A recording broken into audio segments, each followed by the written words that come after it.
Diversity is all the way we are different from each other. Diversity is positive.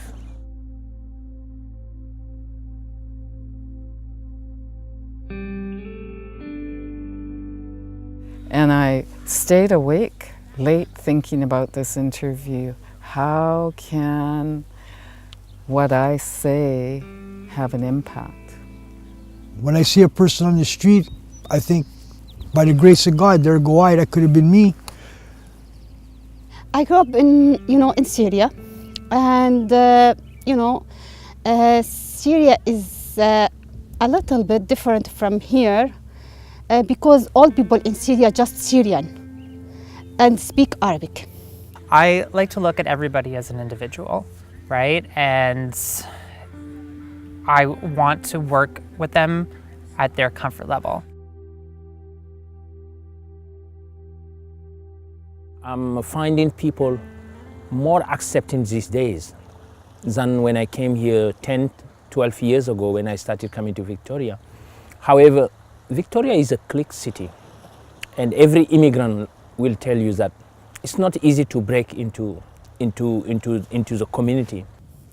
I've been here 1 year and 3 months right now, and I live in Victoria. I am so excited with the diversity here in Victoria. I like all people here because they are helpful, they are so kind, they are so cute. Yes, very nice. I don't think I'm going to leave Victoria. People here it's a nice balance of everything. You know, you have young people, old people, you have rich people, poor people, you know, you have a nice balance of everybody, and nobody really, I don't see too much of the big city problems here in Victoria. What I enjoy about living in Victoria is sharing the territory with Coast Salish and being welcomed here. Doing things together culturally, because we have a great respect. We're not in our territory. Since moving here to Victoria, I don't think in person anyone has really shown me that much bias, like intentionally. I think there's been some unintentional biases, kind of when I was the transitional period when I wasn't quite identifying as female yet, but neither was male. Definitely got some weird looks. People are nice. Very rarely you get rejected, but when you are not invited, it is a closed door. Not inviting someone in, it is like keeping the door closed to them. So my experience might be positive sometimes, but I haven't seen many doors open all the time.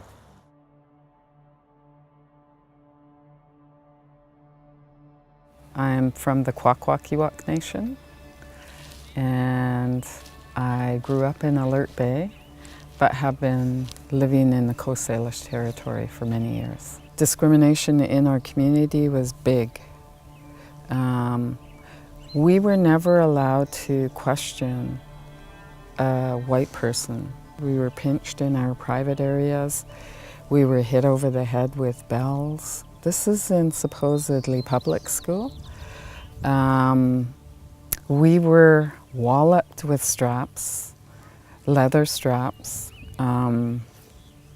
for really nothing. If you moved in line, you got hit. If you talked in line, boom. They did a really fantastic job in making me feel ashamed of who I was. I grew up in a very small country in Africa called Senegal. Beautiful like this, water. I oftentimes describe it as the most beautiful country in the world because home is the most beautiful home. But it is a country that is very impoverished, so it's poor. A lot of us, like myself, young people, we immigrate. And nowadays, when I go back home, it is like going as a tourist because I spend most of my life outside. So I identified as a gay male from 18 until 28, when I then started identifying as a trans woman. Definitely growing up in high school, there was lots of bullying, verbal abuse around. I wasn't identifying as gay yet, like to the public, but all of the boys in high school kind of had their suspicions and would walk past me and whisper faggot or something like that in my ear. I once actually received a message online, probably a couple months ago, where somebody messaged me and told me I was disgusting and that they didn't understand people like me because I'm openly transgender. I was doing good. I was like 6 months into my job. I was working as a welder, coming home from work, and this guy came out of the parking lot in a 5-ton vehicle and hit my car. The next thing I know, everything was black. I woke up, my head was full of blood. I was like really scared. So the only thing I knew, self-medicate. Went back to self-medicating again. Lost my job, got kicked out of my house, and ended up in jail basically, where I got the help I needed. You know, my face drooped a little bit. I had slow speech. I had to learn how to speak again. I had to go like speech therapy. So when I first started to speak to people, it kind of seemed like I was drunk. You know, like people were treating me like I was stupid. Yeah, it's not a nice feeling. I mean, but I learned after a while, like it's not about, you know, what they feel. It's about what I feel. You know, I shouldn't be concerned about how they're going to treat me. I have to be concerned with how I'm going to treat myself.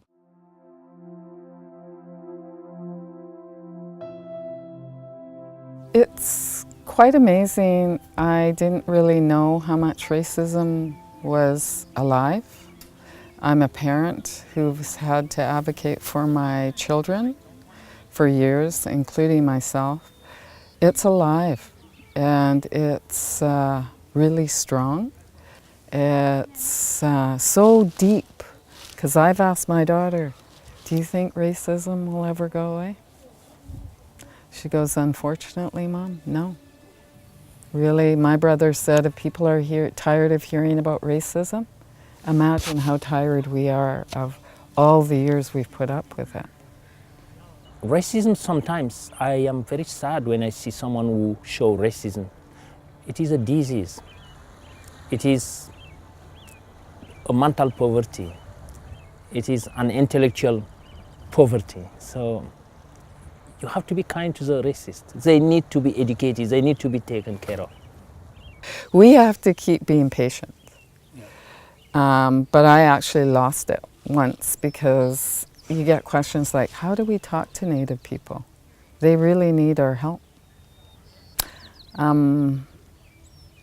How do you speak to your friends? If you took the color and the look of a person away, how do you speak to your friends? That's how we want to be spoken to. It's helpful to take a gentle approach. So I would probably be caught off guard if someone came up to me and just said, how do you identify? Right? Like it would be like, okay, strike up a conversation with me first, get to know me a little bit, and then you could start asking those questions like, hey, like I notice your voice is a little deeper, like are you transgender? It's not very hard if you just ask the person what it is that can I do for you? You know, what can I do for you?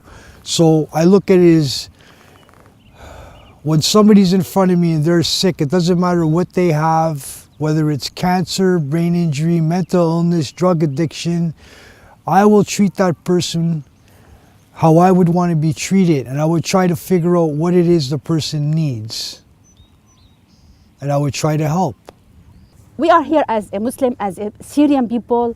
We are here, we want to help, we want to communicate with people here from different cultures, from different countries.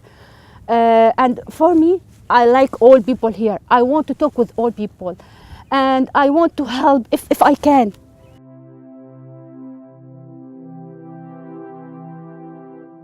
I'm so happy because I have a lot of neighbors around me. They are from different countries, and all of them every morning say, good morning, Sana. I don't know them, but I'm so happy because I don't know them, and even though they say, good morning, Sana, every morning, I'm so happy. So when I transitioned, I was working as manager of an out-of-school care program. So I had 40 children between the ages of 5 and 10 there, and they all knew me as Adam. So I had to tell them that I was transitioning and changing to Addison. And I think in that whole process where we sat down and we discussed what transgender was and the fact that I was transgender, they were all very accepting about it, had lots of questions, but none of them were like, oh, that's weird, that's not okay. Like, so I think all that acceptance coming from 40 innocent little children was just probably one of the things that made me feel like the best and most accepted. And their families were great too. My first moment of acceptance, real acceptance, genuine acceptance, was a worker at Home Depot. This woman made me priority. She took care of me, and I really sent her boss an email, and I said, she is an asset to your company. I was treated with so much respect. That was wonderful. It's a wonderful experience to be treated equally. I hope to see people, an immigrant, when you are being asked a question that people don't ask you, where you are really from. When they ask you where you're from and you say I'm from Canada, I think that should really help the question. I feel myself now, I'm Canadian. So everything in Canada, everything, I should be familiar with everything here. I want to involve in this community, to be part in this community. I also still need for the help from others. Still new here, and I need help. The biggest thing is I just don't judge. Yeah, you just meet a person and see. I mean, after 5 minutes, you usually got a good picture of who the person is, what they're about. The way that people can approach me is to not look at the color of skin, not to look at that I'm a different color or a different race. I just want people to look and talk to me as they would their sister, their brother, their friends. A leader will look at their own bias, acknowledge that diversity of everyone exists, inclusion is created, and that leadership itself is about submission to your responsibility, not an elevation to power. And I do think when you're tackling diversity as a leader, look into yourself first.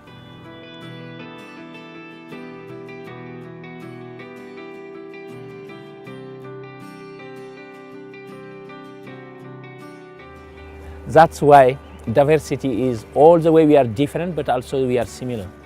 Because all the good things one person wants for themselves, every one of us wants it also. Yeah, so this is how I see diversity.